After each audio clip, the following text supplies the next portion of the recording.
नमस्कार दोस्तों, मैं नितेश स्वागत करता हूं आप सबका तेज चल के नए एपिसोड में। दोस्तों आज हमारे बीच हैं एयर वेटरन आर के सिंह सर। दोस्तों आर के सिंह सर 20 वर्षों तक भारतीय वायुसेना में सेवा देने के बाद वर्तमान में सीजीडीए में ऑडिटर के पोस्ट पर कार्यरत हैं। तो आइए मिलते हैं आर के सिंह सर से। सर आपका बहुत बहुत स्वागत, वंदन और अभिनंदन। सर सबसे पहले तो हम आपके बारे में जानना चाहेंगे। कृपया सर हमारे दर्शकों को अपने बारे में बताइए सर। हितेश जी, मुझे इस शो में बुलाने के लिए आपका बहुत बहुत धन्यवाद और आभार। मेरा native place district Rohtas Bihar है। मैं एक किसान परिवार में पैदा हुआ था। हमारे माता पिता के अलावा हमारे 4 भाई बहन हैं और मेरी प्रारंभिक शिक्षा जो है गांव के स्कूल में हुई। उसके बाद हमारे पिताजी दिल्ली में नौकरी करते थे, तो हमारा परिवार दिल्ली माइग्रेट हो गया और उसके बाद की पढ़ाई हमारी 12वीं तक दिल्ली एनसीआर में हुई। So initially I am born in Bihar but brought up in Haryana. उसके बाद भारतीय वायुसेना को ज्वाइन करने के बाद 2009 में मेरी शादी हुई and today I am blessed with an 11 years old son. Sir जैसा कि आपने बताया कि 12th के बाद आप एयरफोर्स में आ गए, तो सर एयरफोर्स में आने के पीछे का मोटिवेटिंग फैक्टर क्या रहा सर? देखिए, गांव में हमारा बिल्कुल एक एग्रेरियन सोसाइटी है, एक किसान परिवार है। वहाँ पे हम अपने गांव के किसानों को हमने मेहनत करते हुए देखा है, लेकिन परिस्थितियों में भी जाड़ा गर्मी बरसात में भी जो है लोग अपने काम में लगे रहते हैं। तो कहीं ना कहीं मैं इन सब चीज़ों को देखते हुए बड़ा हुआ हूँ। उसके बाद जब मैं दिल्ली में माइग्रेट हुआ, यहाँ भी मैंने देखा कि वर्कर्स लेबर से ले किस तरह से जो है अपने गोल को पूरा करने के लिए, अपने फैमिली को सपोर्ट करने के लिए लगे रहते हैं लोग। और उसके बाद +2 के बाद हमें अपने पेरेंट्स को सपोर्ट करना था। एक बड़ा होने के नाते अपने पेरेंट्स को सपोर्ट करना जो है एक मेरी प्राइम रिस्पॉन्सिबिलिटी थी और अपने लिए जॉब सिक्योर करना था। तो भारतीय वायुसेना जैसे एक प्रेस्टिजियस ऑर्गेनाइजेशन ने जो मुझे मौका दिया, तो और इसमें जो है जिस समाज से मैं बिलोंग करता हूँ, जिस सोसाइटी से मैं बिलोंग करता हूँ, वहाँ एक भारतीय वायुसेना और डिफेंस में जाना एक बहुत ही फख्र की बात होती है। तो ये मौका मिला तो हमने भारतीय वायुसेना को ज्वाइन करने का फैसला किया। जी सर। सर गवर्नमेंट जॉब के बाद लोग पढ़ाई छोड़ देते हैं, लेकिन एयरफोर्स में रहकर आपने बीकॉम किया, एमबीए किया, एमकॉम किया, यूजीसी नेट भी क्लियर किया।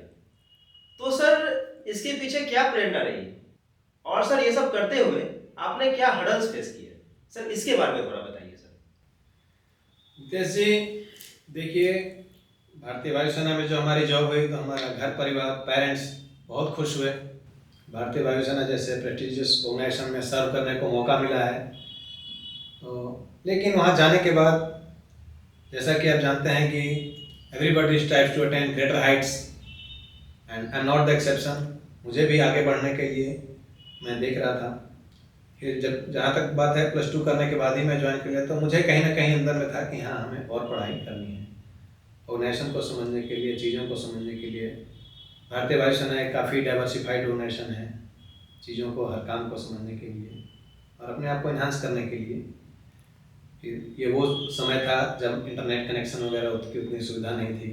हमारी पोस्टिंग बिल्कुल फार फ्लंग एरिया में थी, लेकिन हमारे सुपीरियर ऑफिसर्स ने, हमारे कलीग्स ने जो है वहाँ पर बहुत सपोर्ट किया और धीरे धीरे हमारी पढ़ाई शुरू हुई।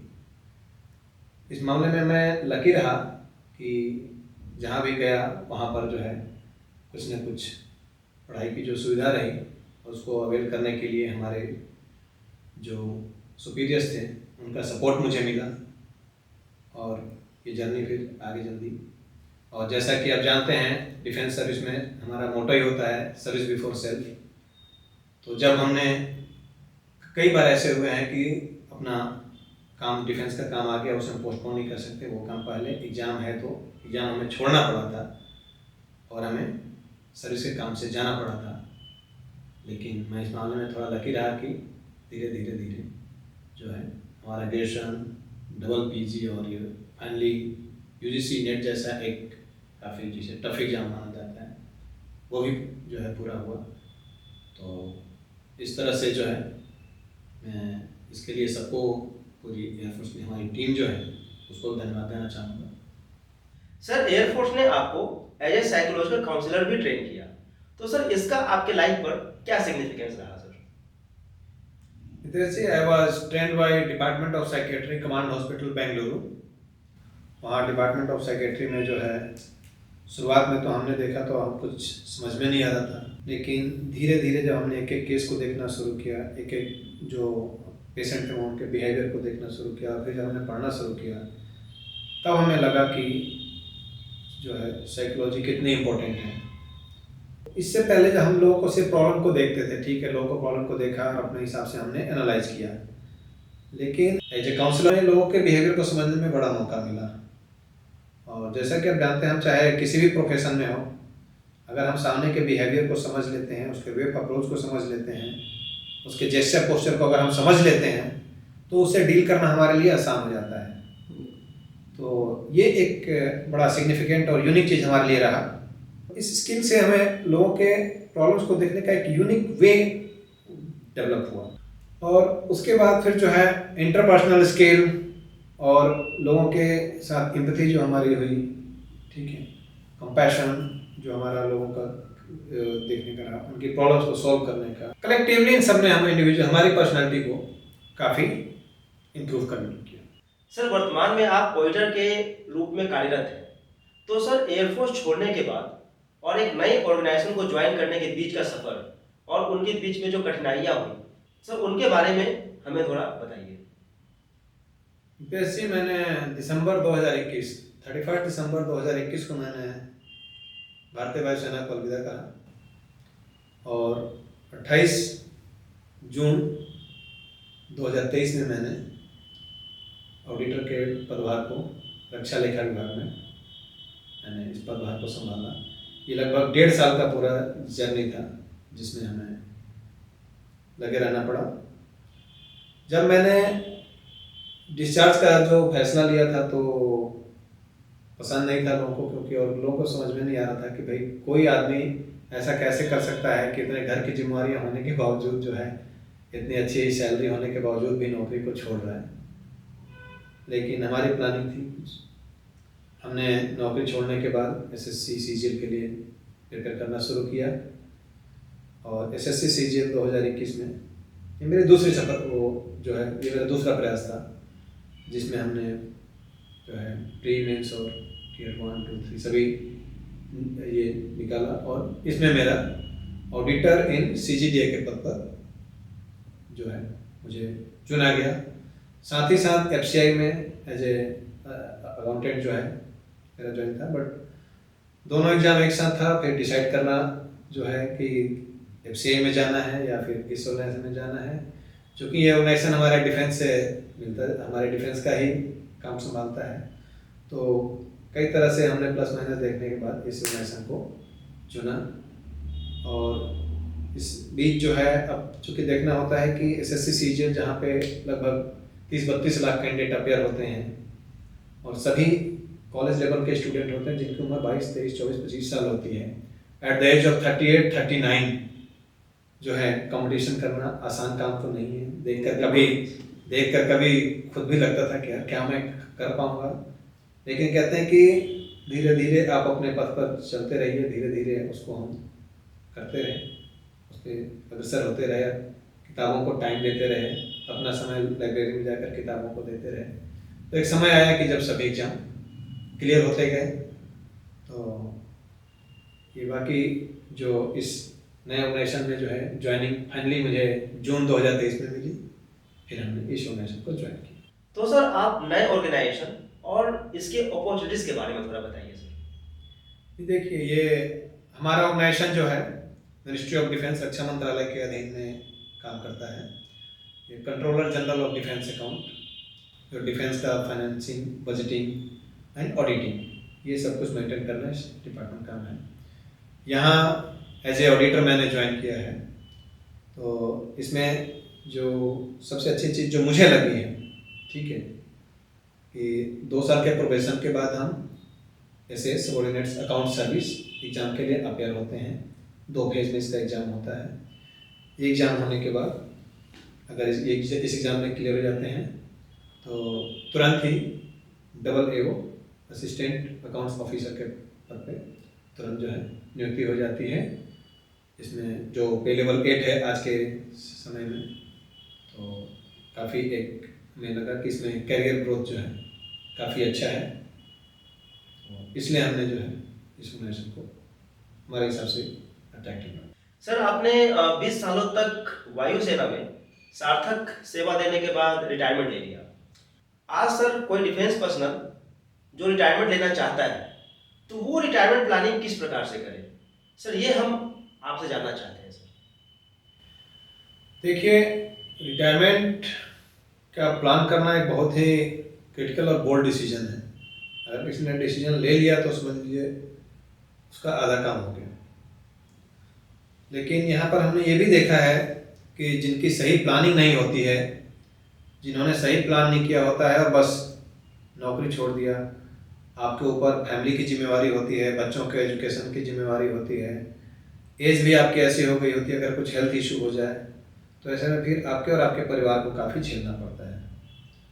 तो जहाँ तक देखिए मेरे ओपिनियन का सवाल है, तो मैं इसमें तो यही कहना चाहूँगा कि अगर आपको जॉब छोड़ना है तो सबसे पहली चीज़ है हेल्थ इज वेल्थ। आप अपने हेल्थ को साउंड रखिए। एल्कोहलिक होकर के या कोई लाइफस्टाइल बीमारी नहीं ले लेनी है जिससे हमारा परिवार जो है सफ़र करे और हम सफ़र करें। उससे काफ़ी पैसे का भी नुकसान होता है और अपना भी नुकसान होता है। तो पहले अपने हेल्थ को हमें मेंटेन करके रखना है। दूसरी चीज़ है स्ट्रॉन्ग फाइनेंशियल प्लानिंग। जो हम रिटायर होंगे तो उस समय करेंगे, ये सब उस समय नहीं सोचना होता है। शुरू से ही हमें एक ऐसा बना के चलना है कि हाँ, रिटायरमेंट के टाइम पे हमारी इतनी एज होगी, हमारे ऊपर बच्चों की पढ़ाई की लायबिलिटी होगी, हमारे ऊपर फैमिली चलाने का खर्चा होगा। तो उसके लिए फाइनेंशियल प्लानिंग ऐसी होनी चाहिए कि लास्ट में हमें जो है फाइनेंशियल क्रंच का सामना ना करना पड़े। और तीसरी सबसे इम्पोर्टेंट चीज़ मैं बताना चाहूँगा कि साथ साथ हमें अपने एजुकेशन को और अपने स्किल को हमें इन्हांस करना है, ताकि हम जब रिटायरमेंट में हमारे हाथ में कुछ ऐसी कला रहे जिसकी मार्केट में डिमांड हो। नहीं तो हम मार्केट में जाएंगे तो फिर एज ए सोल्जर जो है हमारे पास कुछ अगर कोई स्किल नहीं रहेगा, कुछ क्वालिफिकेशन नहीं रहेगी, तो फिर हम वहाँ पे अपने फैमिली को सपोर्ट करने के लिए कोई जॉब या कुछ बिजनेस में स्टार्ट नहीं कर सकते। और लास्ट सबसे इम्पोर्टेंट चीज़ है कि नौकरी छोड़ने की प्लानिंग लास्ट में नहीं होती है, उसकी प्लानिंग हमें शुरुआत या मिड के टाइम तक कर लेनी चाहिए कि आज के 10 साल बाद 15 साल बाद मैं जॉब छोड़ूंगा तो उस समय जो बाहर की परिस्थितियाँ क्या होंगी समाज में और या देश की आर्थिक स्थिति कैसी होगी, उसके हिसाब से हमें हमारे पास कितना फंड चाहिए सो दैट कि मैं अपने परिवार को सपोर्ट कर सकूँ और सुचारू रूप से चला सकूँ। तो ये सभी चीज़ें काफ़ी ज़रूरी हैं जब हम रिटायरमेंट के लिए प्लान करते हैं या सोचते हैं कि हाँ मैं इतने साल बाद रिटायर। जी सर। सर आपके अब तक की जर्नी में अगर आप पीछे मुड़कर देखें तो सर कोई ऐसा वाकया जो लाइफ चेंजिंग इवेंट के तौर पर निकल कर आया हो, जिसने आपको एक लाइफ लर्निंग दी हो? नितेश जी, देखिए डिफेंस की लाइफ में तो जो है हर एक पल जो है बहुत ही रोमांचकारी और यूनिक होता है। लेकिन यहाँ मैं आपको एक घटना का जिक्र करना चाहूँगा जो ऑलरेडी आप मीडिया में देख चुके होंगे। बात ये जुलाई 2016 की है। When I was posted at Nicobar island, एक बेस है हमारा, वहाँ से जो है मैन पावर को पिक एंड ड्रॉप के लिए मेनलैंड से कनेक्टिविटी के लिए N-32 एयरक्राफ्ट यूज होता है, जो मेनलैंड से पोर्ट ब्लेयर जाता है, पोर्ट ब्लेयर के बाद निकोबार लैंड जाता है। उस समय जुलाई 2016 की बात है। उसमें हमारे बहुत सारे जिनके साथ हम 24 आवर रहते थे, चाहे हम अपने बिलेट्स में जो हम या अपने ऑफिस में हमारे बहुत ही क्लोज फ्रेंड्स थे, उनके साथ हम अपना समय शेयर करते थे और बातें भी होती रहती कि हाँ चेन्नई से ये लेकर के आना है, ये लेकर के आना है। बट वो दिन ऐसा रहा जिसने हमें अंदर तक झकझोर दिया।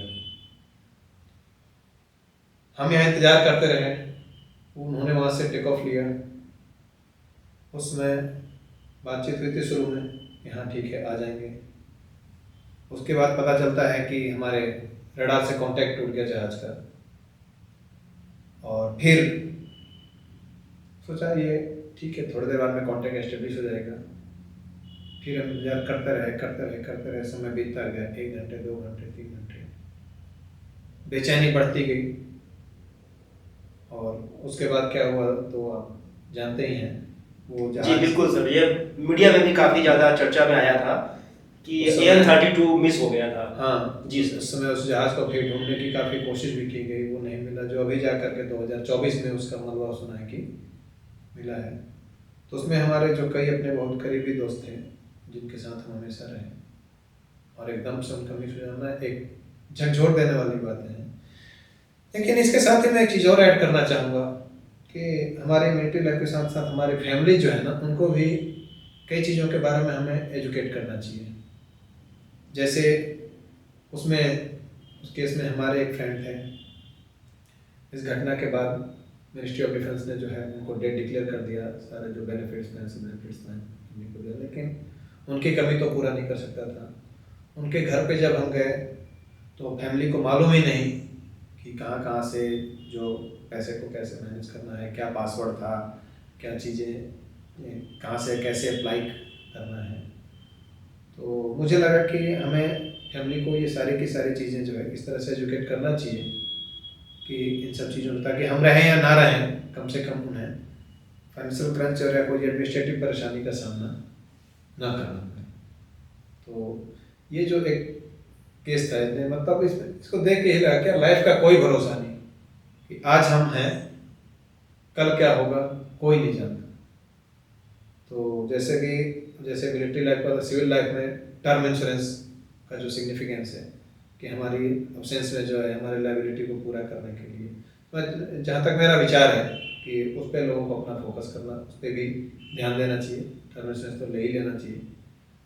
और दूसरी चीज़, अपने फैमिली को फाइनेंशियल प्लानिंग और अपने इन्वेस्टमेंट के बारे में जो है अपडेट रखना चाहिए। बिल्कुल सर, बिल्कुल। ये तो काफ़ी बड़ी लर्निंग है और इम्पोर्टेंट लर्निंग है कि खास करके हम जो डिफेंस पर्सनल होते हैं, अगर हम अपने फैमिली को अवेयर नहीं रखेंगे, फाइनेंशियली इंडिपेंडेंट या फाइनेंशियली एडुकेट नहीं करेंगे, तो एक सिचुएशन ऐसा आता है जब उनको ये नहीं पता होता कि कैसे मैनेज करना है, या फिर कैसे हम, या फिर कहाँ हमारे फंड्स हैं, हमने कहाँ कहाँ लगा रखा है, हम खुद ही एडुकेट नहीं करते अपने फैमिली को। तो कहीं ना कहीं ये हमें करना चाहिए। बिल्कुल सही बात बताया सर आपने, और मुझे लगता है कि बहुत ही गहरी लाइफ लर्निंग है। और मुझे लगता है कि जो भी हमारे वीडियो को देख रहे होंगे वो इस बात से ज़रूर एक एक्शन प्लान करेंगे कैसे फैमिली को एडुकेट कर सकते हैं।